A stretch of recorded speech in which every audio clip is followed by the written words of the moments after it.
I'm Mike Dimas, and this is Pinball Shenanigans.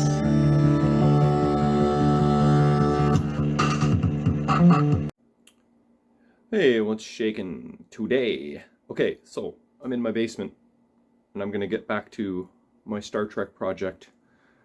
I think my plan of attack is going to be touch up the scoops, finish LEDing the back box, maybe the playfield, cleaning up some playfield parts, putting the playfield maybe a little bit back together as much as I can, repair some plastics.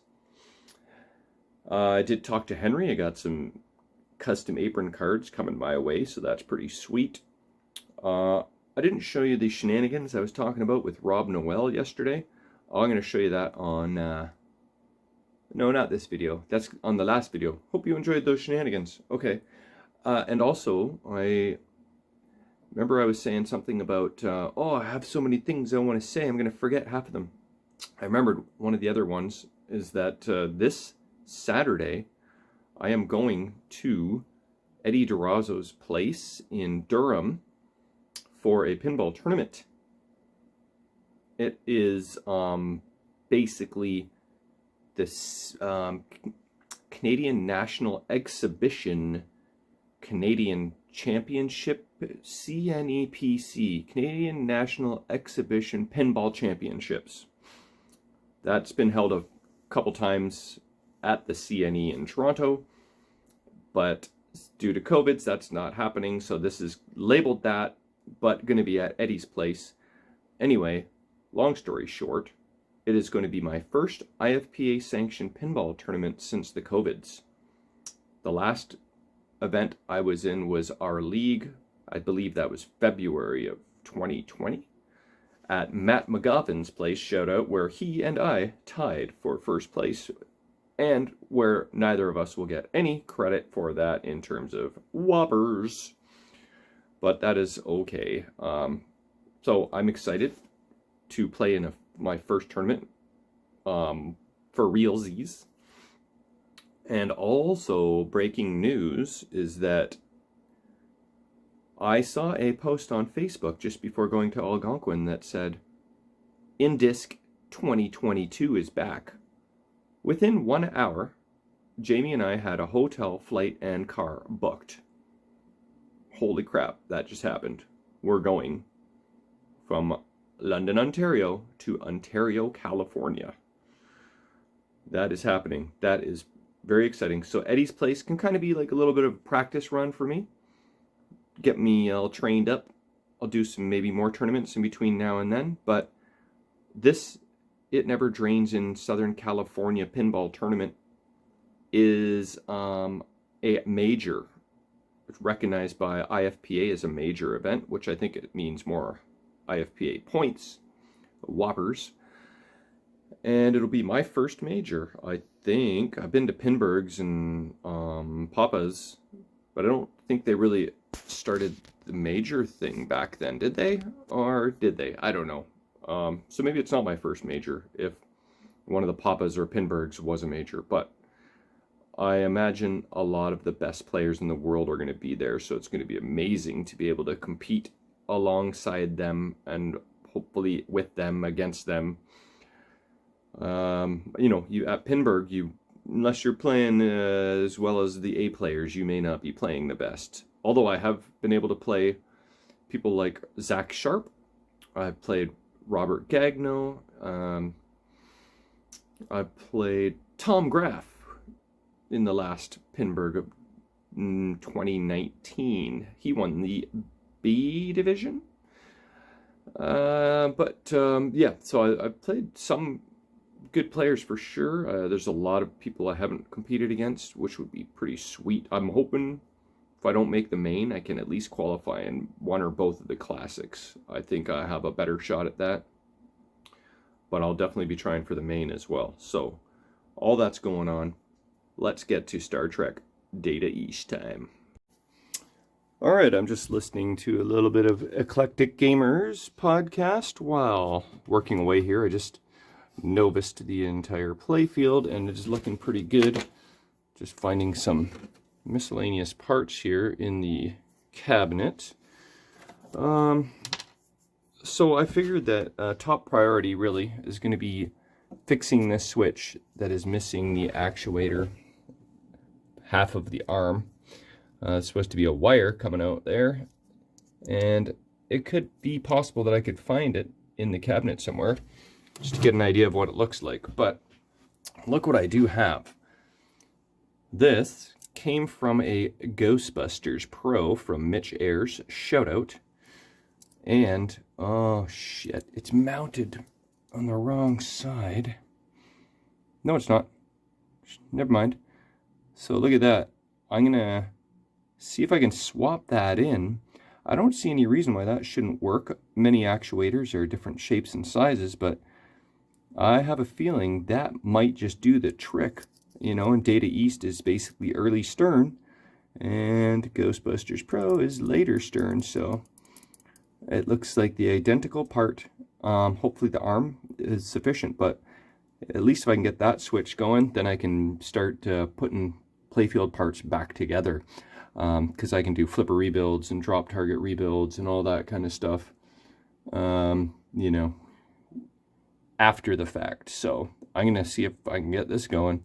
Won't be able to test it yeah, because my boards aren't back yet. But what is this? Why is there electrical tape here? Okay, I do see there's a little nick for whatever reason. So I will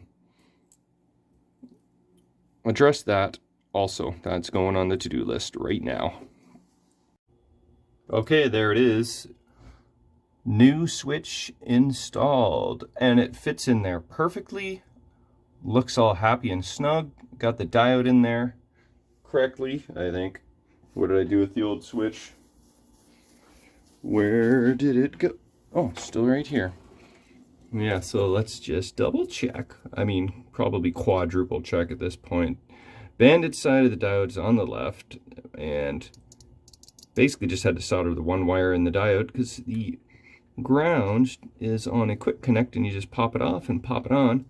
So now that's there. So it, you know, one could easily, maybe not easily because these clips are a little annoying, but I was gonna say, well yeah, if you take off these press-on clips and remove this microswitch body, you can totally reuse this microswitch body, take off this broken actuator, and you can literally repurpose that. So I will put that in my switch bin, which is actually right here. No, I've got a better spot for that one. There's a spot in that bin, so not that container, but in that bin somewhere. So here's where I got that switch from. That pile of switches, so throw that back into its home. Okay, now what we're going to do is lower the Playfield, and give me 1 second. Okay, voila. So take a look at this. First of all, let's grab a ball. Oh yeah, here you can see the kind of shinier Playfield surface now, right? With the Novus 2 action. So here we go. I'd like to say that my Playfield is basically clean and ready to go. Did I show you the touch-ups yet? That's basically near the finish line. I'm gonna do one more go over there. From here, it looks pretty good. And then this was hardly anything, so I'll go over those spots one more time just to try and get them a little more precise, and then I'll clear over those. But here is how the switch sits. Looks pretty good. Roll a ball over it. Seems to be happy. Now what we have to do is listen closely and see. Hear that? Is clicking perfectly. Okay, so I think that's gonna work. That is friggin' sweet, and lucky that I had that on me. I needed one of those for what was it? It was my Ghostbusters, I think. And I knew Mitch had that Ghostbusters Playfield. So he sent me 2 of those switches, and I might have to grab a couple more off him to have as spares now. Okay, let's throw this ball back in there. And now I think I am going to add some rubbers. All right, well, I'm starting to add rubbers to the machine, and now that this shooter rod has been added in place of an auto launch button, the instructions actually make sense now. Check this out, because J right here, letter J, is a shooter tip.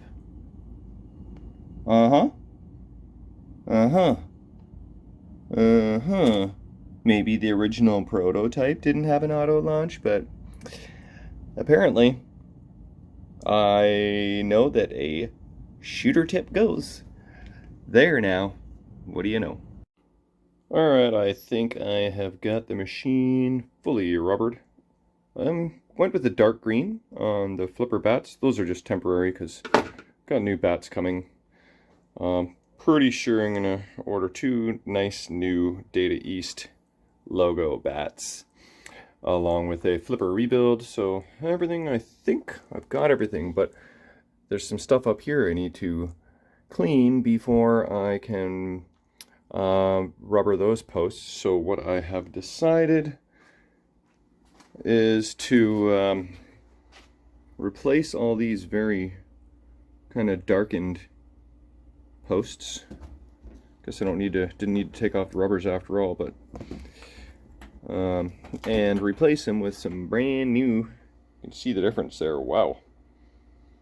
So those guys will get some clear post, light will shine through there nicely, and then using a little bit of soapy water and magic eraser, these lane guides were pretty much like these here, but they've actually, look at that, they're like turned out beautiful.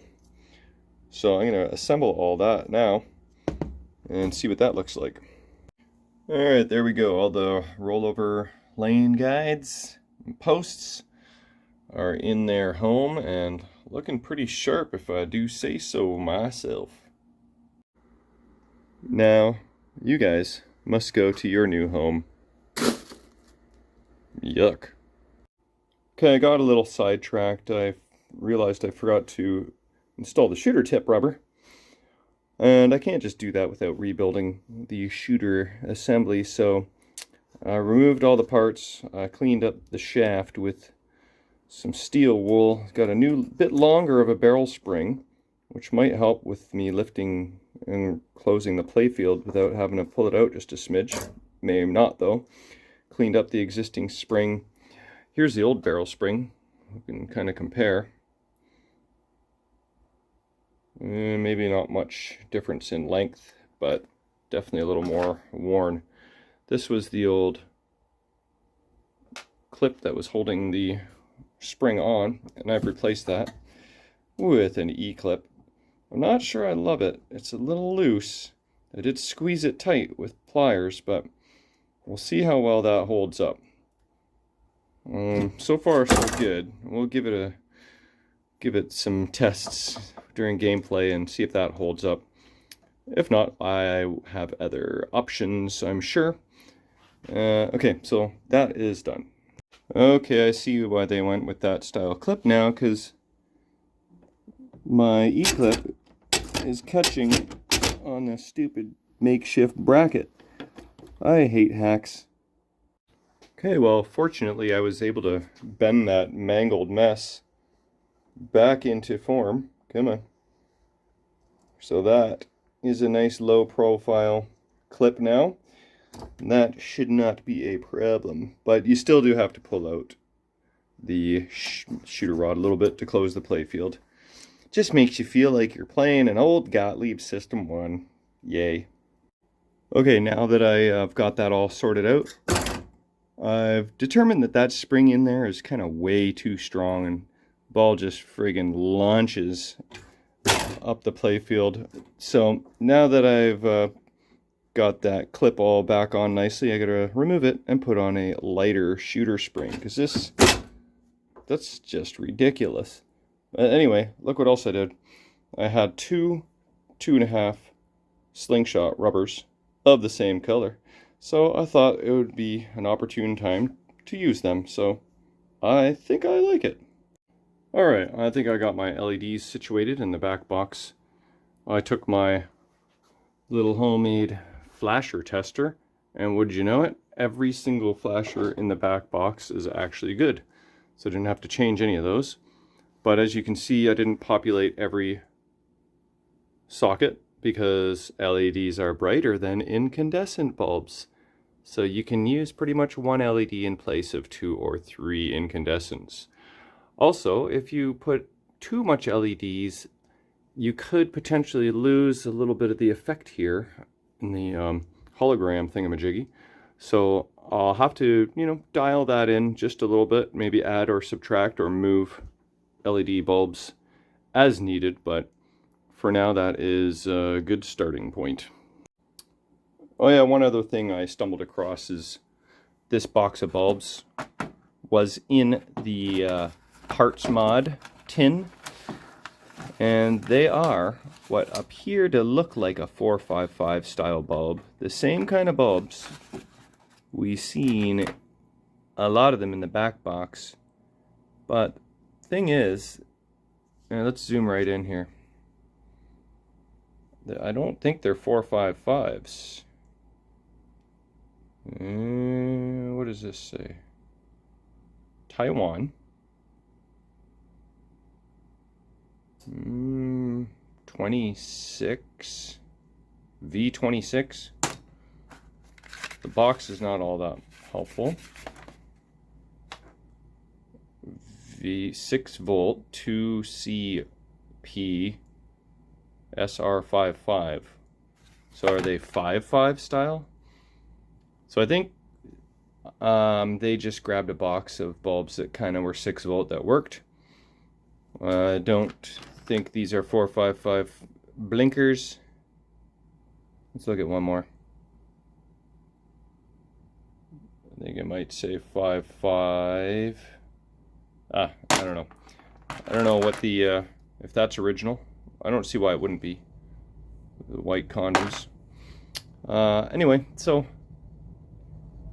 we're just sticking to the 44 style LEDs with the flashers and getting rid of all of that crap.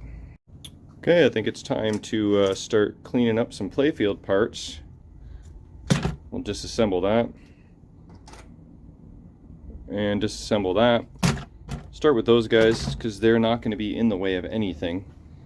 You know what I mean? I don't want to populate anything just yet. Those won't, obscure any testing or any Playfield touch-ups, which I still got to finish off here. They won't obscure anything really. So I'll start with the simple stuff, and then ultimately end up with the super ginormous ramp that should almost friggin' clean in the bathtub. I could like soak it overnight or something, but I don't know about soaking all of the micro switch guys here. I feel like if water got into these, it might, I don't know. I'm not sure I trust that. I should ask. Maybe Ray. I bet he's soaked a million of these. But I don't know if Jamie would love me soaking this in the bathtub either. So I will probably... Anybody got a dishwasher that can... Maybe I'll take it through a car wash. We'll see. I was just installing a T-nut, and I went to put the playfield down. I heard a little kerplink. Lift the playfield up. My hard work is paying off. Look at that. A quarter literally fell from nowhere land. And now it's going in my pocket. Maybe it was in the subway or somewhere, but it's in the pocket now. Alright, where did we leave off here? I just went and grabbed a bite to eat, but we've got lane guide plastics lower slingshot plastics, upper slingshot plastics installed and cleaned up. A little bit of wetness there. What was I doing there that got that wet?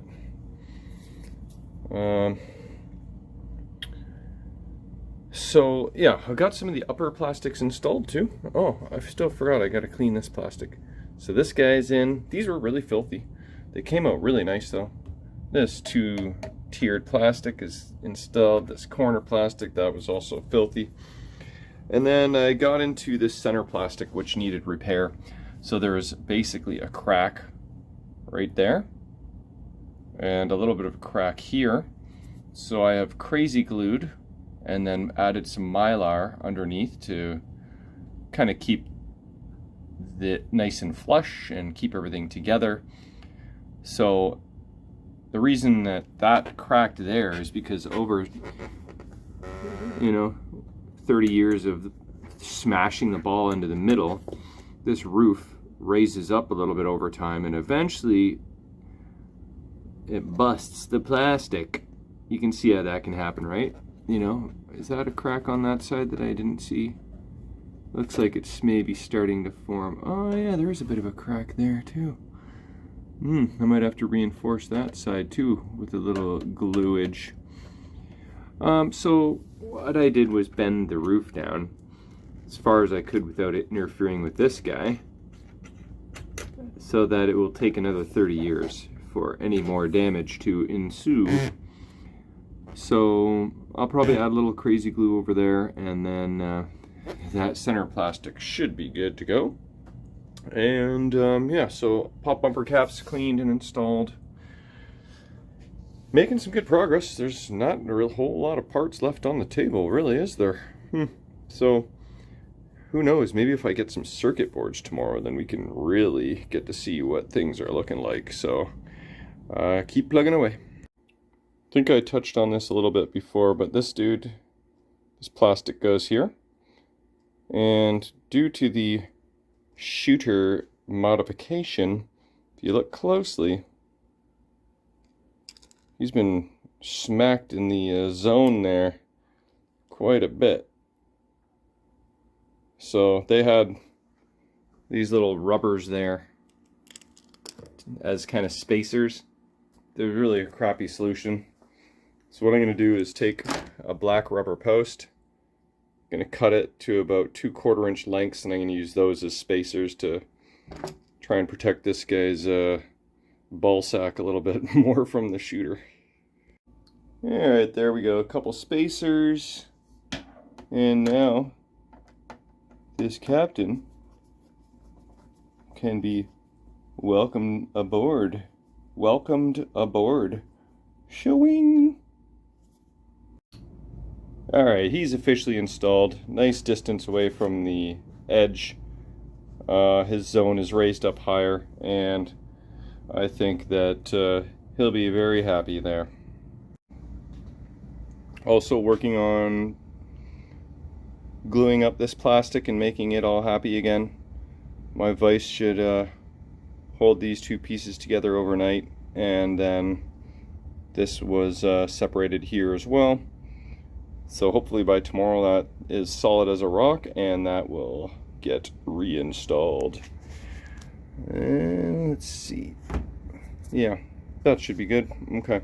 And then I'm getting close to the point where I don't really want to install anything else for fear that I will have to uninstall it when dealing with the ramp. So all I've got left is the transporter thingamajig, the dilithium crystal section, the back panel, and then the ramp, and that's it.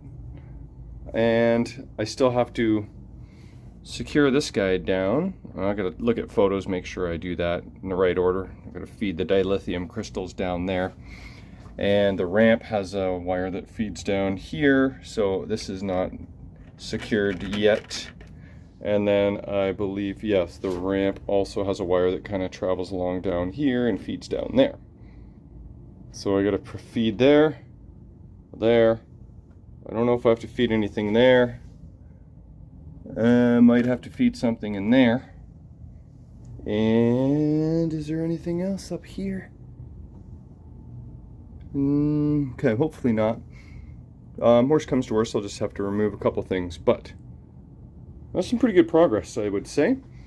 Be really cool if I got boards tomorrow. Then we could start seeing if this thing works, seeing if the display works, seeing if anything works, really.